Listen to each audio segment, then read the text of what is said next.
forte, corajosa e vamos enfrentar esse desafio. E aí eu fui buscar entender o que era autismo, buscar entender o que era deficiência, que é o que a gente vai falar aqui, deficiências em geral, né?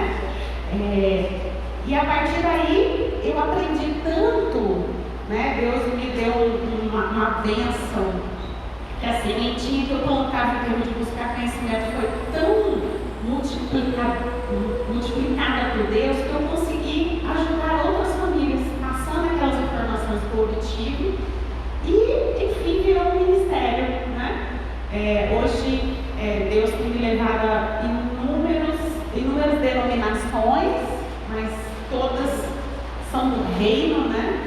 E com a bênção aí do meu pastor, a gente tem feito essa mensagem que vocês vão ouvir um pouquinho aqui, lógico, né? É sobre inclusão, né? A gente tem levado e fomentado isso em toda a sociedade, em escolas, mas hoje o nosso foco é igreja. O que nós, como corpo de Cristo, o que nós, como igreja, né, representando o Evangelho aqui na Terra, podemos fazer para que essa parcela da população se sinta acolhida.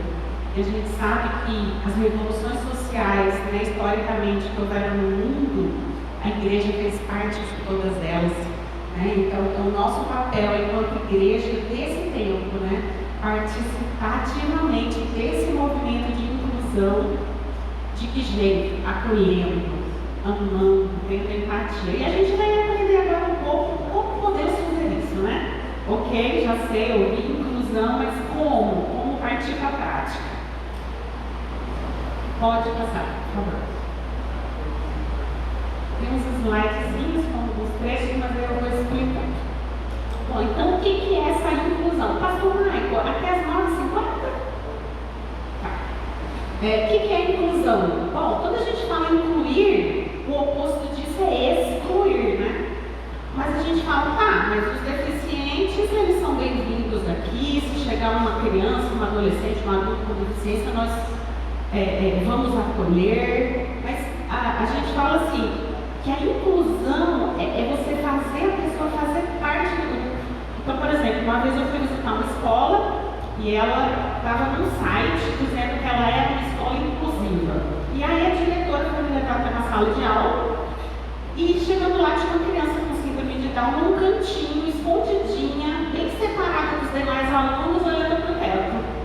Eu falei, mas isso é inclusão? Ela está ali, mas ela não está fazendo parte do todo, né? Então, incluir é fazer com que a pessoa se sinta parte, né? Tem um aniversário, tem um evento na igreja, não só convida, né? Mas vem cá, vamos conversar, vamos estar juntos, fazer a pessoa se sentir parte do todo, né? Daquele grupo. Pode passar.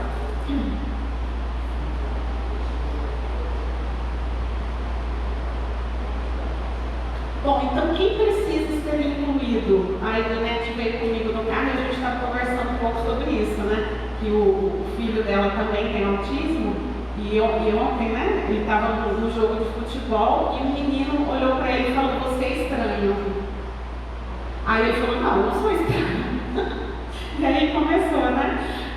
Então assim, quem precisa ser incluído? Aquele que as pessoas olham e falam, esse é estranho, esse é, entre aspas, esquisito. Ele tem um comportamento que não segue um padrãozinho da sociedade, né? Então, essa pessoa é aquela que nós, enquanto igreja, devemos ter a percepção de falar, ele precisa ser incluído.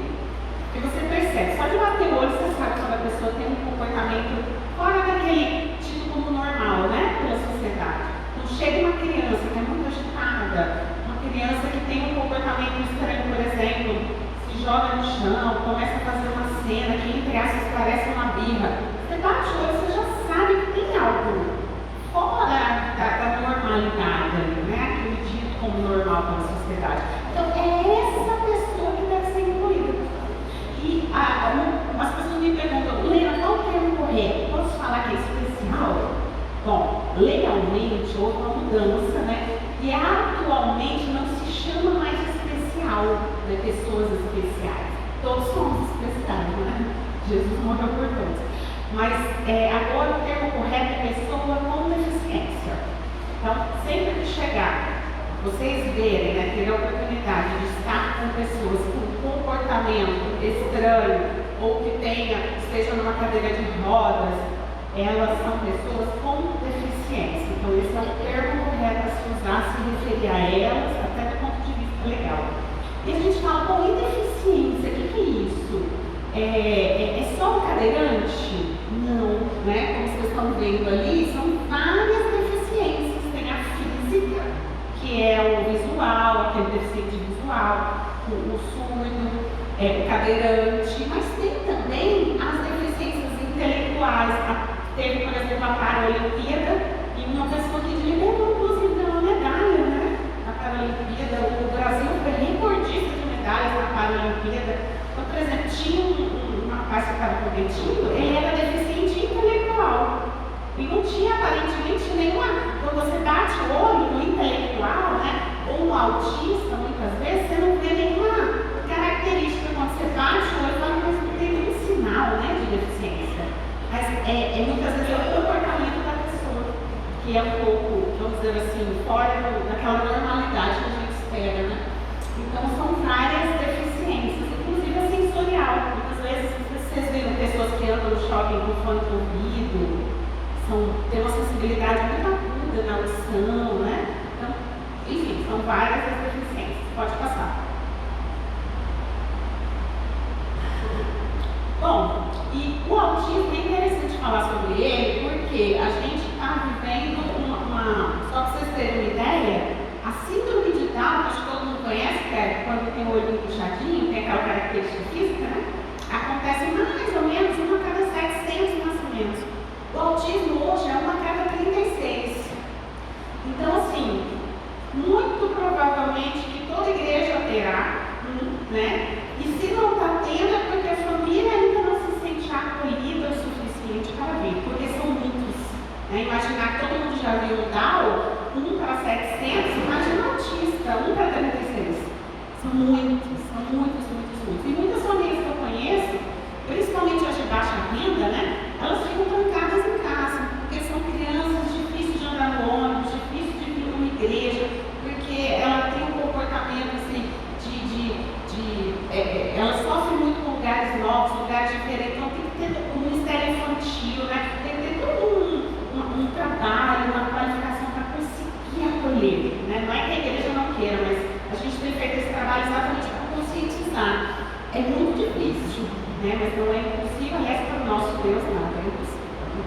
Então o autismo, ele está muito frequente hoje na sociedade. Como eu falei, ele não tem características físicas, como outras deficiências não têm, né? Mas observe o comportamento. Porque uma vez, por exemplo, eu estava no shopping e a minha filha se jogou no chão. Minha filha tem autismo. E eu não consegui entender o porquê daquele comportamento. Eu fiquei ali transtornada, observando todos os olhares me julgando, falando, ai, que criança delicada, né? Não vai falar, o olho fala, né? E ali desesperada. De repente, uma pessoa que eu não conhecia se aproximou de mim e falou, olha, eu acho que eu ouvi ela falando batata, eu quero batata. A gente estava em frente ao McDonald's, né? E falei, muito obrigada, fui lá, comprei batata. Ela queria batata, mas ela não estava conseguindo se expressar direito. E a criança se joga no chão do nada, né? Então, assim, não é uma questão de falta de educação, porque eu tenho gêmeas. Uma é muito educada e a outra é muito mal educada. É impossível criar duas opostas, né? A criação é igual. Então, é a prova viva de que não é falta de educação, né? Não é a família que não está se empenhando para disciplinar e orientar completamente, né? É só uma criança, um adolescente que não consegue se expressar da forma devida. E muitas vezes, muitos deles nem falam, nem conseguem ter expressão verbal, né? E aí, enfim, é um conflito. Então, esse aí é um pouquinho do autismo. Pode passar.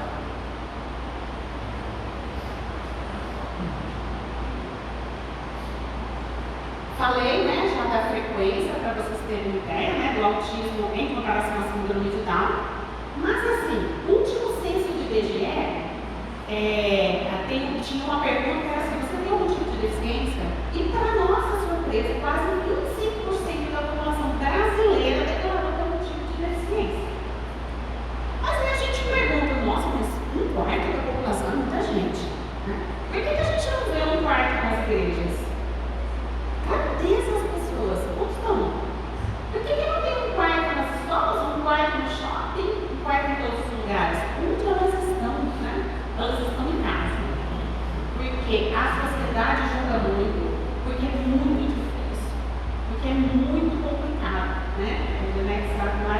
ninguém, né? A dificuldade que é até para sair de casa com essa criança.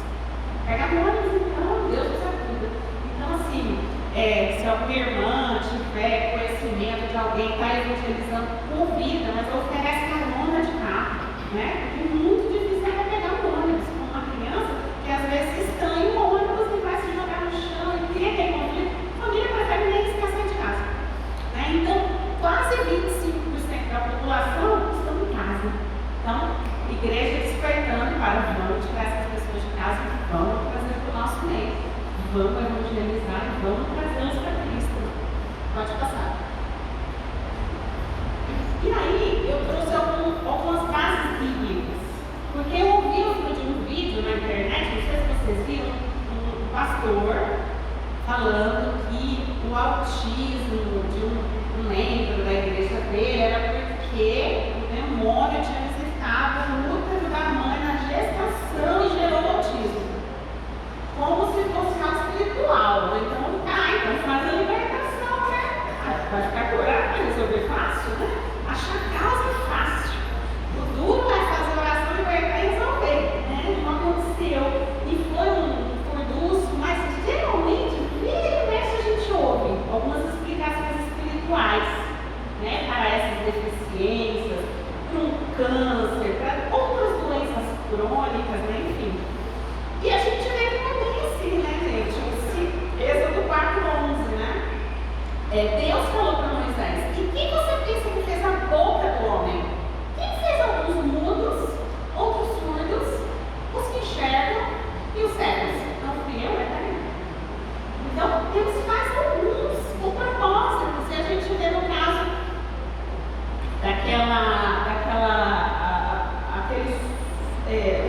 era surdo de nascença, mudo de nascença, que os discípulos perguntaram para Jesus: quem pecou? Ele ou os pais? Para que ele nascesse cego. Bem, quem pecou, né? Ele ou os pais para que ele nascesse assim? Então, estava vinculado ao pecado. Então, era fruto de um pecado. A sociedade, na época de Jesus, já entendia as deficiências como algo de fundo somente espiritual, né? Então, a gente passou 2000 anos e a nossa sociedade ainda vê dessa forma equivocada, né? As doenças e a questão aí da deficiência. E a gente vê vários exemplos, né? Por exemplo, em Levítico 19:11, que na lei mosaica, né? Deus alerta que não amaldiçoe os surdos, nem põe a pedra de tropeço na frente dos cegos, tenham terror, né? Não se aproveitem da situação. Ontem mesmo eu estava contando para a Ednete que a gente estava num contexto, uma mãe e uma criança com autismo, e veio o Senhor e a agrediu e a ameaçou. Não se aproveite da fragilidade, né? Não faça isso. Deus é um Deus de justiça, como o próprio pastor Michael, o versículo que ele leu no começo. Deus é aquele que vai lutar por essas pessoas indefesas.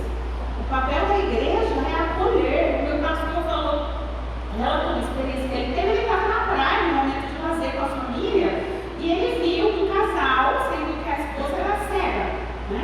E estavam próximo da onda, o marido precisou voltar para a cadeira para pegar alguma coisa, e o pastor percebeu que estava vindo uma onda muito forte. E aquela mulher cega, óbvio, ela não estava vendo o perigo que ela estava correndo, e o marido longe, não sei quanto de idade. O que ele fez? Se deslocou rapidamente até ela e afastou, porque a onda teria derrubado. Então, assim, sejamos justos, sejamos obras de Deus para essa população, para essas pessoas indefesas, né? Pode passar. Esse é o papel da igreja nesse contexto, né? Acho que é o anterior. Antes. Isso. Aí, aquele contexto que eu falei, né? Aquele trecho lá do homem cego. Bom, e por que a igreja deve ser inclusiva? Bom, porque o Evangelho preconiza cuidar dos menos favorecidos, né? Injustiçados e invisíveis, porque acolhendo a pessoa com deficiência, a igreja acolhe toda a sua família. O índice de divórcio nessas famílias, outro dia eu vi um podcast, chama Pode Incluir, né? Vocês podem seguir lá, e eu trago várias pessoas para falar sobre inclusão. E uma dessas pessoas que eu convidei foi um pastor, ele é psicólogo, né? E E a gente falou sobre esse tema da questão do divórcio, porque tinha saído um índice, que o índice de divórcio em famílias que têm pessoas com deficiência chegou a 80%. É muito crônico, é uma pandemia, né? Muito acima de famílias onde tem filhos saudáveis, vamos dizer assim, né? Isso gera inúmeros problemas, porque quem regra a mulher fica mãe solo, tendo que acolher, tendo que sustentar, são crianças que não têm acesso a creches, porque as creches não aceitam, não conseguem cuidar dessas crianças, a mãe não consegue trabalhar, e muitas vezes vive de benefícios sociais de salário mínimo, para pagar aluguel, para sustentar. Então são situações muito difíceis socialmente, economicamente falando, né? A gente está aí no mês de setembro amarelo, né? Prevenção ao suicídio. Como a igreja pode prevenir o suicídio dessas mães, né? De pessoas com deficiência? Acolhendo, amando, tendo empatia. Por quê? Imagina o desespero dessas mulheres e o índice de suicídio entre elas não para de aumentar. Por quê? É o desespero de não ver luz, de não ver saída, né? E ninguém chega para levar o evangelho, porque Jesus e nosso Deus é o Deus do impossível, mas essa mensagem tem que chegar até elas. Como chegar se elas ficam trancadas em casa com essas crianças? Entendeu? Enfim, novamente, eis o papel da igreja, não pode passar. Bom, e aí a gente fala, óbvio, né? Uma pesquisa que foi feita nos Estados Unidos, estava pesquisando índices de estresse entre vários setores da população. E descobriu-se que o estresse ao qual uma mãe de uma criança com autismo, especificamente, é submetida é superior de um soldado em guerra.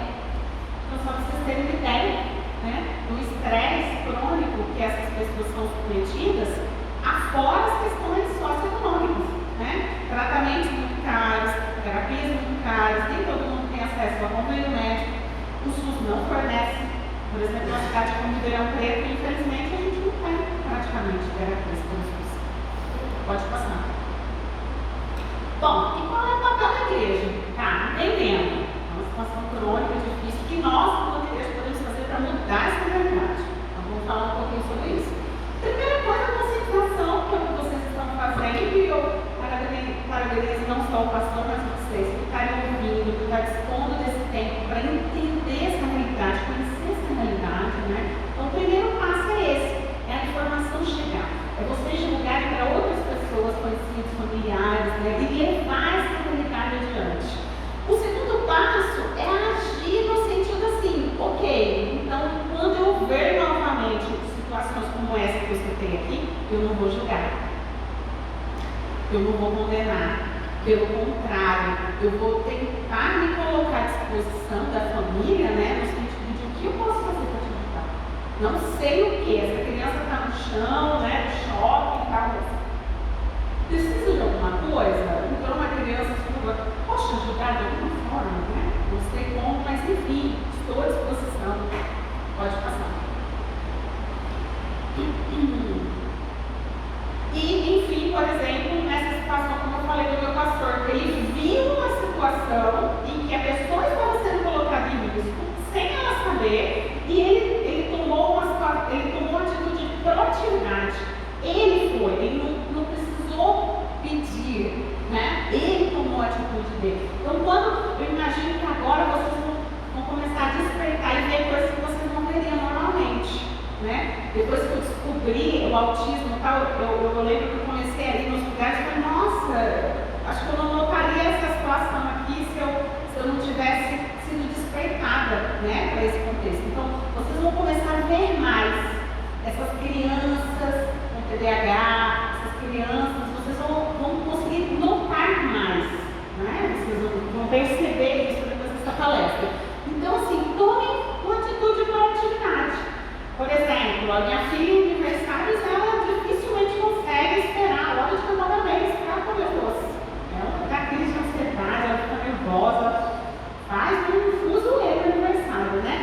Aí eu, mãe, fico altamente constrangida. Por quê? Se nenhuma criança pode pegar o bolo ou o doce antes do parabéns, por que a minha filha vai pegar? Essa é a única, né? Então já é um constrangimento para a família. Entender que uma regra social ali não está sendo dada, né? Se a mãe do aniversariante ou a dona do aniversário a mãe já está ali constrangida e fala, olha, eu sei que ela não consegue esperar, e está tudo bem, porque não é falta de educação, mas eu vou pegar uns docinhos, uns 2, 3 docinhos, você já dá para ela, ou não vai ser ela comer depois. Vocês concordam com a situação que ela inicia o sofrimento da mãe? Não precisa a mãe pedir, tomem a atitude de agora em diante, sejam proativos no sentido de fazer esse acolhimento. Pode passar. Bom, então a gente falou, né, que tudo começa pelo processo de conscientização, que é o que vocês estão fazendo aqui. Pode passar. E aí tá. Então, e na prática? Nós, como igreja, o que a gente pode fazer para nos prepararmos para receber essas pessoas? O pastor Michael até me falou, depois a gente vai vir conversar com o pessoal do Ministério Infantil, de repente orientar no sentido de como montar essa estrutura para que nada aconteça. Então, por exemplo, vou contar um exemplo meu. Minha filha, um dia, eu deixei no Ministério Infantil e fui assistir o culto. Terminou o culto, fui lá pegar ela e ela não estava. Ninguém viu, ela sumiu. Procuramos na igreja inteira, ela não estava na igreja. Ela tinha saído da igreja, estava 3 quarteirões de distância. Ou seja, foi culpa de alguém? Não foi culpa de alguém, são muito rápidos e ligeiros. Então, a primeira coisa a se pensar nesse sentido, quando vocês, eu vou profetizar em nome de Jesus, vocês vão receber várias famílias, né? É que todos estejam atentos. Então, ela saiu do Ministério Infantil, ninguém viu, ela atravessou a igreja inteira, saiu na porta da igreja, ninguém viu. Estejam atentos.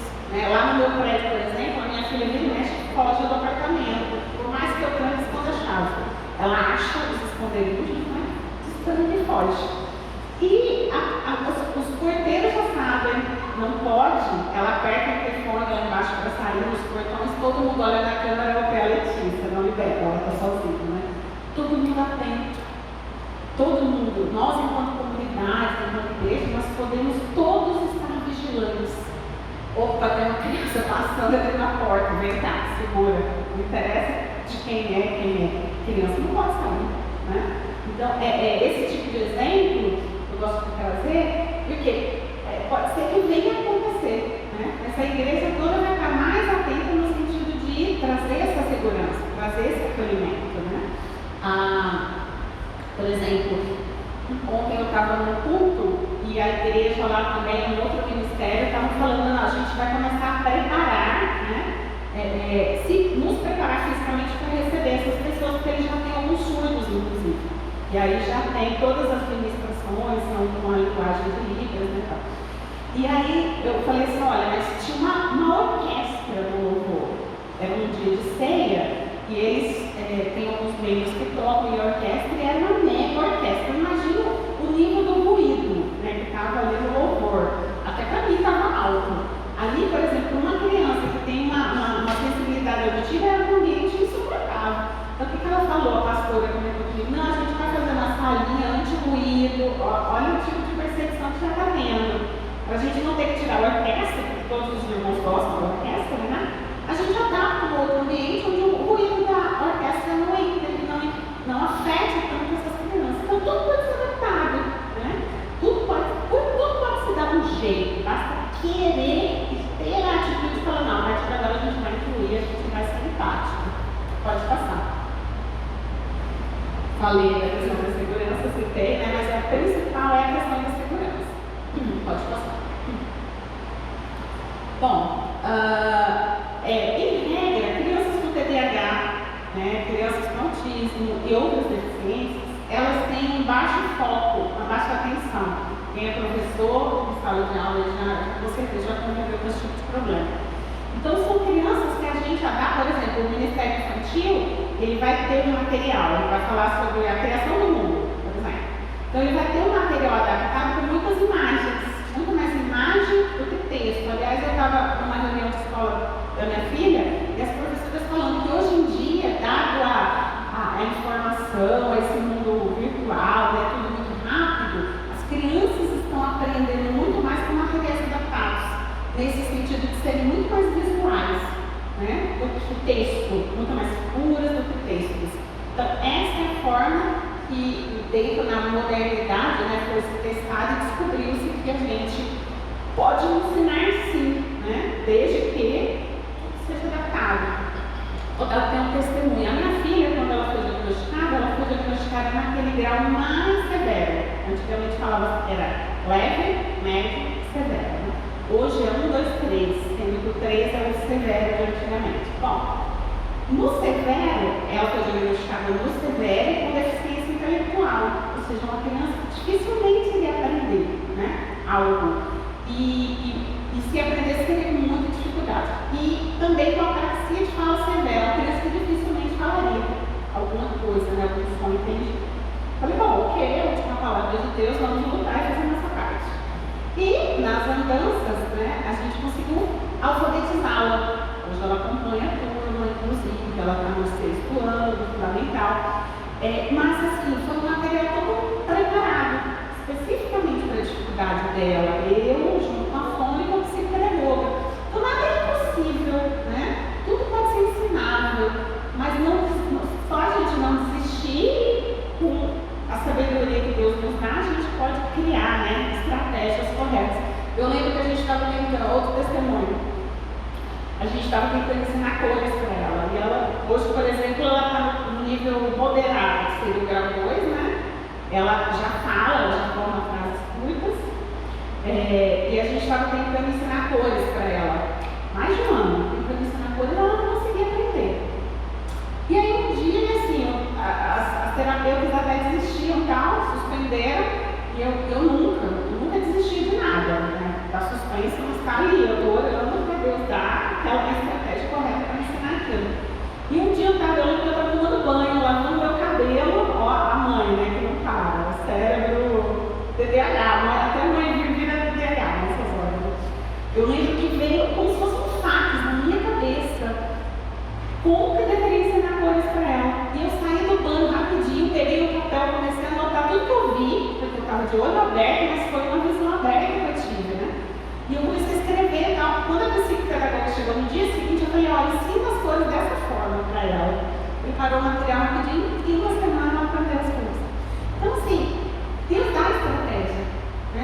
Se a gente, o mando dele para Josué foi ser forte e corajoso.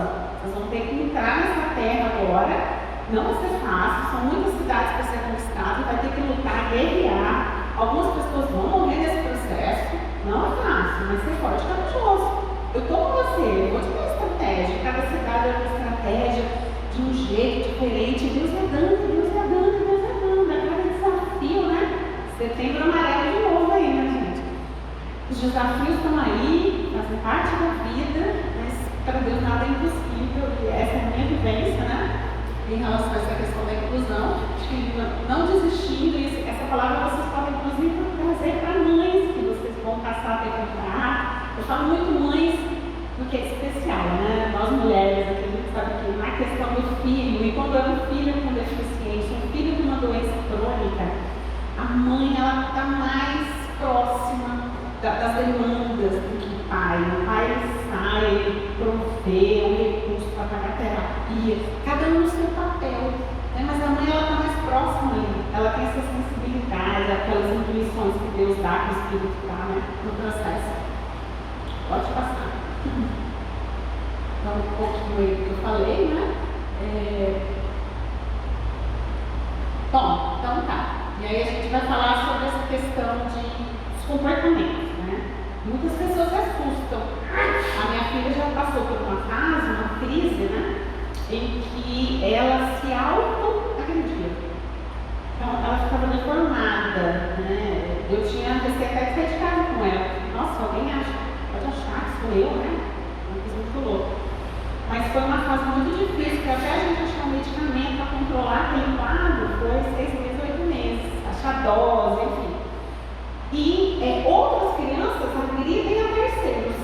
Não sei se vocês já, todos aqui, pais, avós, tios, né, já ouviram esses relatos nas escolas, de chegar as nossas crianças para falar, ai, o fulano agrediu não sei quem, mas ele é estranho, ele é esquisito, né?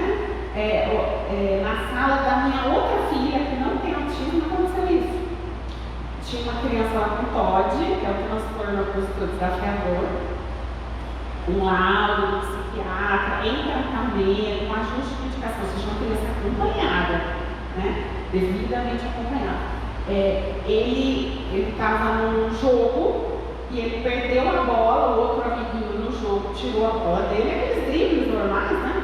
Ele, por conta do transtorno, ele avançou nessa criança que tirou a bola dele, deu a chave no pescoço do menino. Se os dois professores não vêm junto para tirar, algo pior poderia ter acontecido. E foi aquela loucura, reunião de pais, chama todo mundo, a mãe da criança que foi vítima não entendia, óbvio, é difícil entender. Aí a mãe do menino que está com tratamento, naquele constrangimento, virou um problema, assim, foi difícil a gente contornar, enquanto pais ali das demais crianças que também ficaram com medo do menino. Ai, se ele me agredir também, né? Enfim, então isso são situações que estão ficando muito corriqueiras. Porque essas crianças estão começando a ir para a escola, elas estão começando a vir para as igrejas. Então, vocês vão ouvir cada vez mais esses relatos. Porque quando elas estão escondidinhas em casa, está tudo certo, ninguém está sabendo de nada, né? Mas agora vai ficar mais frequente ouvir sobre isso. E o que fazer quando se ouvem essas histórias, né?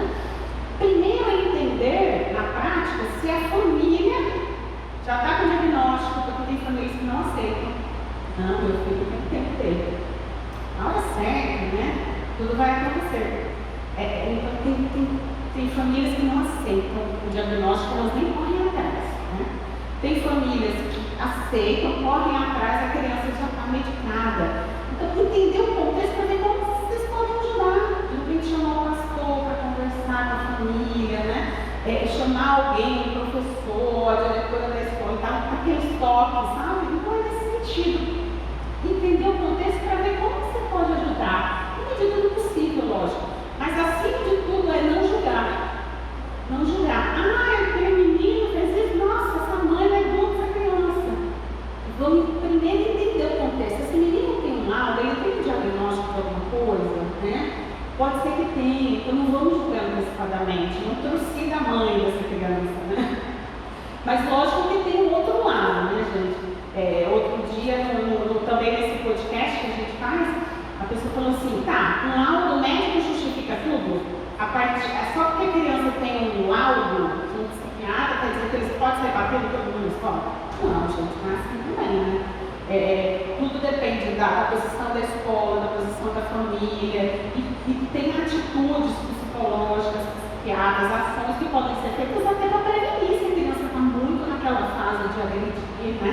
Colocar alguém ao lado dela para acompanhá-la, tudo pode ser feito, né? Mas antes de tudo é não julgar, porque pode ser algo fisiológico e não mau comportamento só por falta de disciplina, falta de educação em casa. Pode passar. Bom, terminando aí o nosso horário, né? Resumidamente é isso, gente. O que eu queria assim, deixar para a gente finalizar. Eu vou falar enquanto mãe atípica, gente. Eu sou típica e atípica, né? Eu tenho uma filha com desenvolvimento normal e outra com desenvolvimento neurotípico, né? A gente se sente muito constrangido. Então, eu fui num aniversário de uma amiga minha e ela fez no quintal da casa dela e colocou as mesas todas ao redor da piscina. A minha filha não amava. Eu falei, bom, eu não vou poder piscar desse aniversário, não vou poder conversar com ninguém. Se eu vacilar, eu não vou pular nessa piscina. Bom, e lá, já fui eu assim, tensa, né? Com roupa de tênis preparada para a guerra. Fiquei vigilante, assim, até para beber, eu ia beber mandando, assim, não vacilei em nenhum momento, mas foi incrível. Em um momento que eu parei para pegar o copo, eu só ouvi um tibum. Eu olhei, foi, tá na piscina. Só que o tibum, ela foi com tudo, e voou água. Pegou nas pessoas, e pegou nas mesas, e foi aquele transtorno, e eu já fui pegar um bolo, um pano, aquele constrangimento, uma vergonha, né? Puxa água, pede desculpa para todo mundo que se molhou. Meu marido do outro lado tentando tirar a menina da piscina, aí ele ia para um lado, ela ia para o outro, aquele Deus nos acuda. Então assim, estou contando essa história porque olha o ponto de vista da família. Né? Nossa, que menina desastrada, molhou o aniversário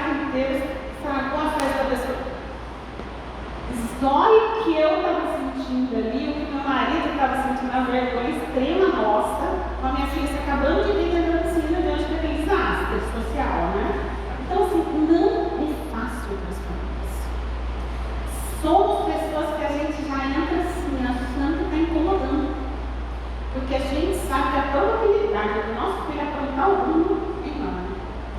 E olha que eu, graças a Deus, tenho recursos, em alguns momentos eu consigo, quando eu acho que o mão de obra está um pouco complicada, né? Principalmente fim de semana, quando esses eventos sociais acontecem, eu consigo até contratar alguém, quando tem disponibilidade, para ir comigo e me acompanhar. E às vezes eu já estou me sentindo um pouco velha, né? O pique já não está muito bom, né? Para acompanhar o ritmo dela, que ela é muito rápida, ela é muito ligeira. E às vezes eu não alcanço, eu não chego antes dela, né? Eu pego as menininhas novas que correm rápido. Mas assim, olha o todo que eu estou relatando para vocês, no sentido de evitem julgar. E essa minha amiga, a do aniversário, ela falou: Lena, fica tranquila, calma, a gente vai enxugar, tá tudo bem. Se molhou a perna de alguém, tá bom, daqui uma hora tá seco, né? Então, assim, tentem não falar: nossa, olha o que sua filha fez, né? Imagina se ela tivesse agido assim, né? Olha que absurdo. Nossa, eu teria saído da festa assim, morrendo de vergonha, nunca mais ter coragem de encará-la, né? Mas ela me acolheu tanto. Ela, tá tudo bem, é só água. Tá tudo bem, se encostou no rodo, puxa. Tá tudo bem. Não é vida e morte, né? Tá tudo bem. Tem coisas mais importantes que isso. O que, por exemplo?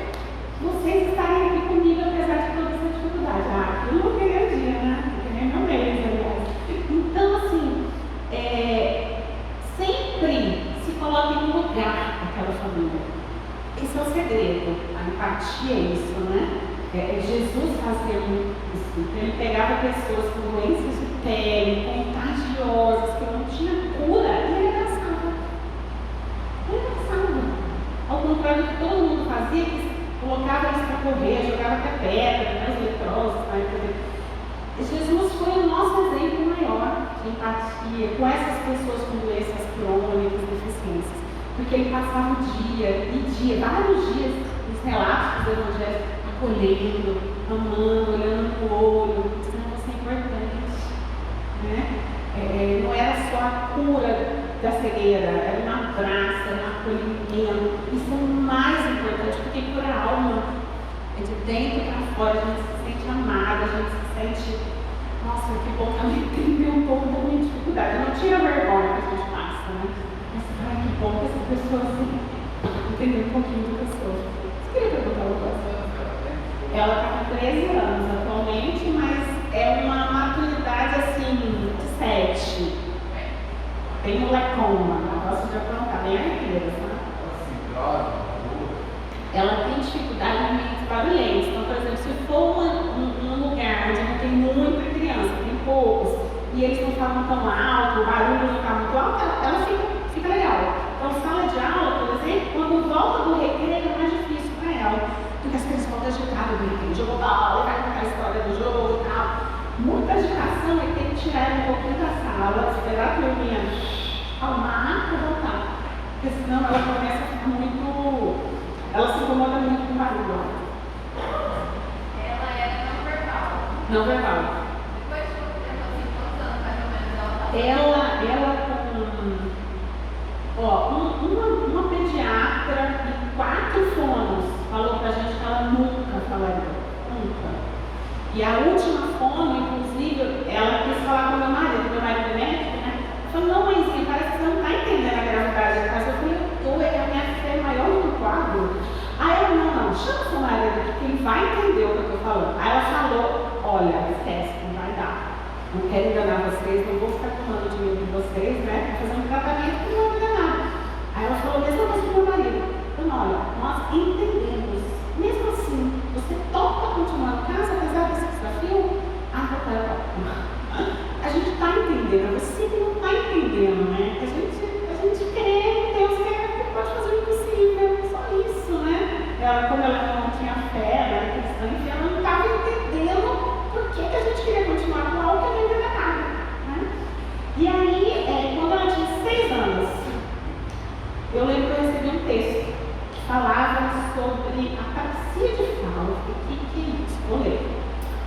minha filha tem isso. Na hora eu tinha uma intuição, minha filha tem esse negócio aqui.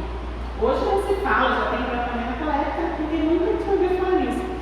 E aí eu entrei no site americano e lá falava que uma fulana de Ribeirão Preto, olha o milagre, tinha feito um curso para fazer esse tratamento, fiquei atrás dessa mulher. Ela analisou e falou, é isso, ela tem isso aí, é bem severo. Eu falei, não, tudo dela é muito severo, fica tranquilo, estou acostumada com essa palavra. Né? Aí ela falou, vamos começar. A gente, na verdade, o milagre foi tão grande, que a escola falou, não vai dar para alfabetizar essa menina. Né? Ela tem deficiência intelectual, ela não fala nada, ela não entende nada, como é que você alfabetiza alguém assim? Eu falei, não sei, esse programa é impossível, eu só falava isso para todo mundo. Aí, junto com essa fono, uma psicopedagoga e eu, a gente montou um material para alfabetizá-la. E ela começou a ser alfabetizada e falar ao mesmo tempo. Foi junto, foi por conta da alfabetização que ela começou a falar. Então, é coisas assim que não tem o menor cabimento, não tem como explicar. Nem pedagogicamente, não sei se está uma escola, uma pedagoga, você não explica. Não tem como, né? Milagres, aquelas coisas, milagres. Então, gente, resumindo é isso. Se coloquem no lugar da família. Lembrem muito desses exemplos que eu dei aqui. É muito difícil para nós. Muito difícil. Eu já fiquei 2 anos sem conseguir ir à igreja fisicamente. Só no culto online. Porque não dava para ir com ela naquela situação que ela estava. Né? Então, assim, eu deixei de congregar nesse querer. Quantos aniversários, quantas coisas eu já deixei de ir. Porque eu não tinha condição, eu não tinha como deixar, minha família não era aqui, eu sou baiana, então é muito difícil, né? Aquele estresse que eu falei que é semelhante a de um soldado de guerra, não é brincadeira, né? Então, enquanto igreja, resumindo, né, isso, empatia, amor, é o exemplo de Jesus que seguimos. Isso é o nosso papel como igreja. Essa aqui é minhas redes sociais, se quiserem seguir, tem bastante vídeo sobre inclusão, bastante material bacana. Enfim, espero ter ajudado nesse primeiro passo a caminho da inclusão. E em nome de Jesus, eu profetizo que essa igreja vai cheia de deficientes e suas famílias. Amém. Obrigada pela oportunidade. Irmãos, o tema é muito relevante, é muito sensível. Eu sei que despertou muitos comichões aí no coração, mas fiquem tranquilos. A gente não vai abrir agora para pergunta, porque não dá. Mas a gente vai ter outro momento com a Lena, tá? Espero, né, Lena? Em outro momento, em um outro ambiente, para a gente conversar mesmo, né? A gente levantar uma série de questões, fazer perguntas e nós aprimorarmos isso e a gente fundamentar isso. Isso aqui é um conteúdo relevante, informação que a Lena compartilhou com a gente. Só que se a gente não pegar isso e continuar fomentando, continuar buscando, entendendo a importância disso, vai ser igual informação de rede social. Você ouve um tanto de coach lá, só que você não guarda nada e não tem efeito nenhum na sua vida. É verdade. Coisa de Instagram, de rede social, não tem efeito na nossa vida, irmãos. Nossa, que legal isso aqui, que é uma baita de uma revelação de um estudo científico de 2 minutos. Falou, dá 2 dias você nem lembra o que falou. Por quê? Porque não vira uma convicção.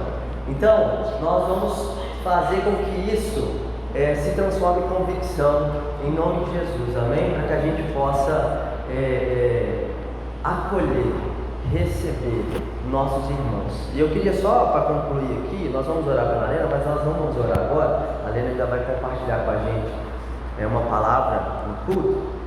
Mas eu queria ler um versículo aqui, quando os discípulos, eles veem lá o cego de nascença e perguntam para Jesus: Jesus, quem que pecou?